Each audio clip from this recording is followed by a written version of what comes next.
So I brought the wrong size socket, so I'm going to get the right size socket, because it looks like it could be like 19 or something like that.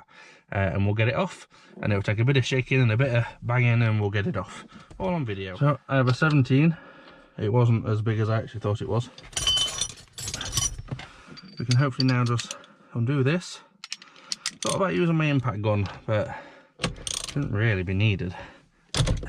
See, not needed. And what I'm going to do is wind it so it's loose, but still on quite a few threads, and then do one of these.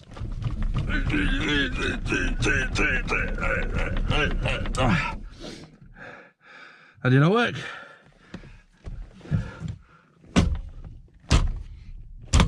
Oh, that did. There we go. Oh yeah.